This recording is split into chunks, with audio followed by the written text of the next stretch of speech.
Welcome back to Lock and Reload. Topic of the day, the Serpa2 Holster. Enough said. Any hoozles. The Serpa2 Holster. This video is basically to clear up and confirm some misconceptions and confirm some of the myths out there that that are true, and some of them that are just human error. Anyway, again, Smith & Wesson M&P, outstanding performer. Absolutely love it. Just a comfy gun. Anyway, the Serpa2 holster. First off, one of the most capable holsters I have ever encountered. The whole reason I rock a Serpa holster, for instance, this is another Blackhawk product, by the way. Blackhawk makes the Serpa holster, if you didn't already know. Now, this is another Blackhawk product. No, not the Beretta. No, not the pink grips. That's actually Hogue, and obviously the Beretta is a Beretta. It's a FS92 BirdTech. I have a review on it. Check it out. Anyway, this is Blackhawk's. I gotta say, it's not one of Blackhawk's flagship holsters by any means, because you can purchase these at Walmart. And again,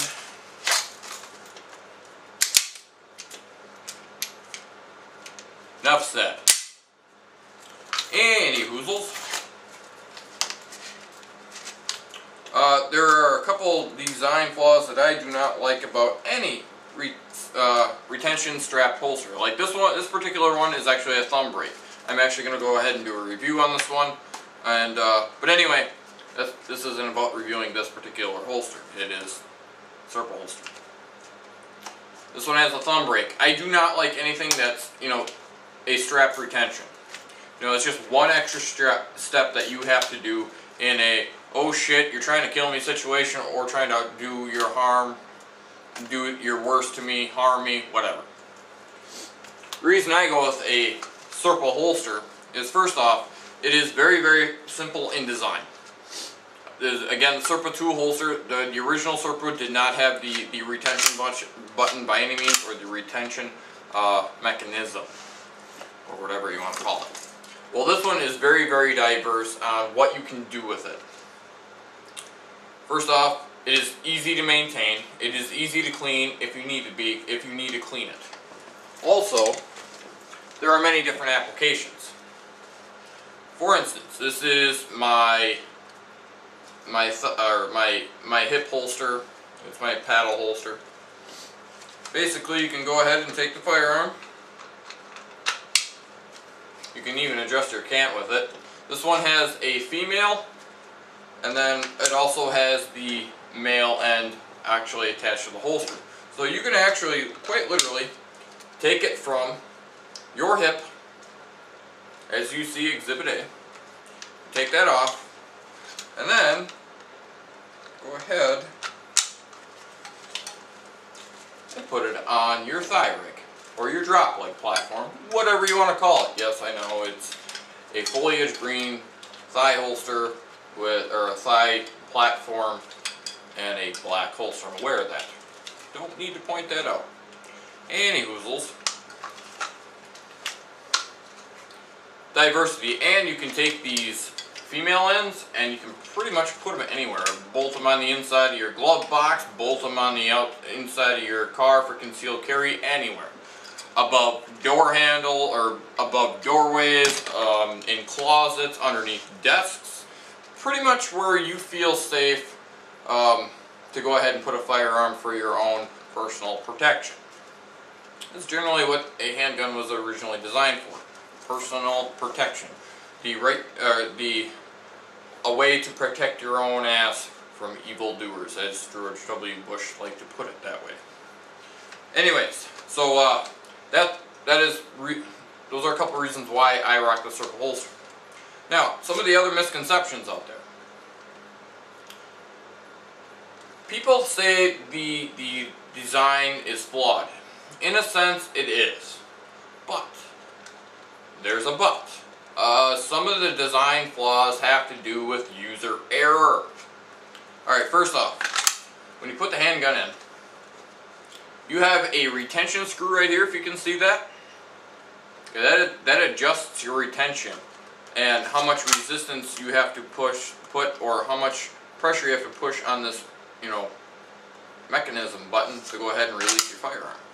What a lot of people don't realize, apparently, you need to adjust that to what is comfortable for you and what should happen.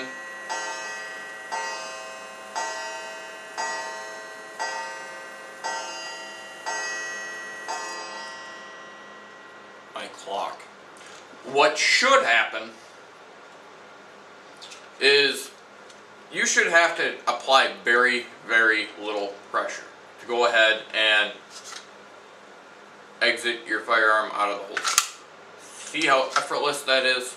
I have to apply very little to no pressure. That's the way it should be. Alright, here's some of the user errors. Mind you, there are a lot of shooting ranges that outlaw these because people are idiots. Because they don't adjust this little screw on retention. Because again, it's supposed to come out effortlessly with very, very little pressure. See how that works? Yeah. There are not always the brightest bulbs in the pack out there. I apologize. It is what it is. I can't. Whatever. Any hoozles. A lot of ranges ban these because people are dumb. Also, people have shot themselves in the legs with these because of negligent discharge. See, what's happening is, alright, here's what happens when you put a not so bright person with a Serpa holster and doesn't know enough to go ahead and adjust his retention. What he's going to do is either A, he's going to press as hard as he can, flat fingered, and go onto the firearm. Eventually his finger might go ahead and fall into the trigger. Or they didn't adjust it and then they do this. See how this works? They will put the tip of their index finger right onto it. It's either A, they're in a hurry, or they didn't adjust the retention the way they should have, and they do this, and what happens, see, it doesn't really necessarily work for my M&P because I have so much real estate here, but I'm sure if I did it real... Okay, maybe I can't do it with the M&P. Alright, so what is supposed to happen when you put so much pressure on it, what's supposed to happen, I'll have to do this in slow motion, after you exit the firearm out of the holster, your finger is supposed to roll down, because most of the time it does, because not all your firearms have this much real estate on the frame. Glocks are notorious for it. They're very rounded right here. 1911s as well too, especially if you have a polished surface. So what'll happen is they'll do this, pull it out, and then their finger will roll right into the trigger, which is not good. It's not good for you, it's not good for the holster, because your holster might have a hole in it, and most importantly, it's probably not good for your leg, because you have some extra holes that are not needed. So these are some of the points that people need to look at when purchasing a Serpa holster. If you are not intelligent enough to use this, go buy a cheap nylon one that is very, very simple. These aren't complicated, although I'm not saying that these are complicated. But if you can't figure out how to do this effortlessly, don't bother buying it. You can go buy nylon, go buy Kydex. Kydex is great. There are a lot better holsters, by the way, than this. But this is my holster of choice because it's very durable and it's held up very nicely. Alright, so some of the other myths that are true. There are a couple videos on it. Now if you take this holster and you go ahead and pack snow in it, what's going to happen is your gun's going to go in here and you're not going to be able to pull it out because this is jammed up with snow. All that being said, if you go ahead and put rocks in here and sand, buttons, I think I heard pencil leads, anything that's rattling around in your glove box, which whatever your gun's doing in a holster and a glove box, who knows. What's happening is those rocks, sand, and other debris is getting in there, and again, they're not being able to go ahead and take their firearm out of their holster. Alright, so here's my thought on that. Again, because people in general most people as an individual are very intelligent. People as a whole, I'm sorry, but are just a bunch of idiots. Flat out. Any hoozles, where was I going with that? Oh yeah, there we go. Unless you're military, or you're somebody who does tactical training, the only way you're going to get that much dirt into your mechanism is if you're rolling around in the dirt, if you are mud wrestling with a pig while you have your firearm on your side, you're not going to see that much crap. If you're just going to the range to go static shoot, you know, when I'm static shooting, I generally go ahead and I just rock my hip holster, and I just rock this on my hip and call it a day. There has not been a time when I am static shooting with my Serpa holster that I'm rolling around in dirt. Now, some of my zombie courses that I've run, yeah, I've worn this. And again, yes, I can get leaves, I can get dirt in it, which would deem the firearm inoperable because I couldn't get it out of the holster. That has yet to happen. Again, you literally have to be rolling around in the dirt, rolling around in the snow, and snow, by the way, does melt, to deem this inoperable.